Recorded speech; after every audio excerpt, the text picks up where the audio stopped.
Vedam, I'll come back to you. You were talking about the conditions there in Dubai this time. Pitches in Dubai are very similar to the subcontinent. We've seen how Bangladesh and Pakistan have also started their campaign on a high.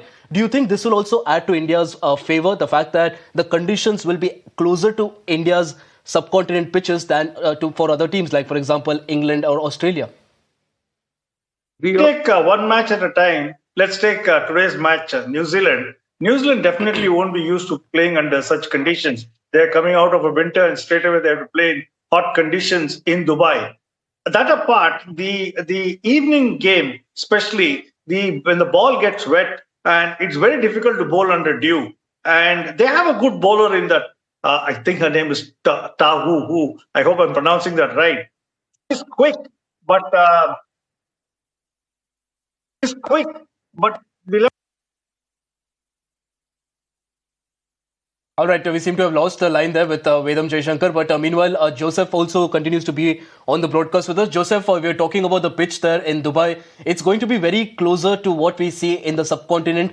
We've already seen how teams like Bangladesh and Pakistan, which a lot of people did not expect them to have a really good start, they've also had a very good start to the tournament. So, do you think this is also going to play in India's favor? The fact that the pitches won't be as alien as, for example, say Australia or England? Yeah, being close to Rome is definitely going to be an advantage. As Vedam was saying, people from Australia or New Zealand or England, they're going to find it tough here because the conditions are pretty hot.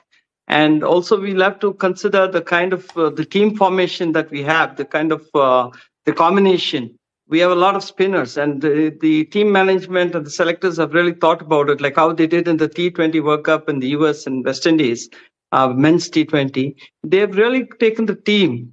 It's like the horses for courses kind of a situation where they pick the right team and they know what can be expected in Dubai, especially when the conditions are pretty hot. And India definitely have played in these conditions and they've prepared well. And they have a fantastic coach in Aman Mazumdar who can bring out the best among the girls, because he's somebody who has been on top of the game throughout his career. And the way he's gelled around with this team, that is going to definitely bring in wonders, like how Rahul Dravid did with the T20 men's team. So if you look at it, there's a good combination and they're prepared for this kind of event and they're determined. That is more important. The body language, the confidence levels and all are much, much bigger. Definitely the WPL has given them that kind of a momentum because they're playing with the international cricketers here. So they know what can be expected from the different kind of players that they're going to encounter. So they're going to be up for the challenge. But as you talked about the weather, it's definitely in our advantage, especially having been in these kind of conditions before. We have also baked in India. We have had extreme events, extreme weather conditions. It's hot and humid. So we're going to be better prepared for that. And I think the conditions that we are going to play, it's going to be tough for Australia and India. I would put them on top of the thing, saying that they should win this championship for the first time. They should come back triumphant.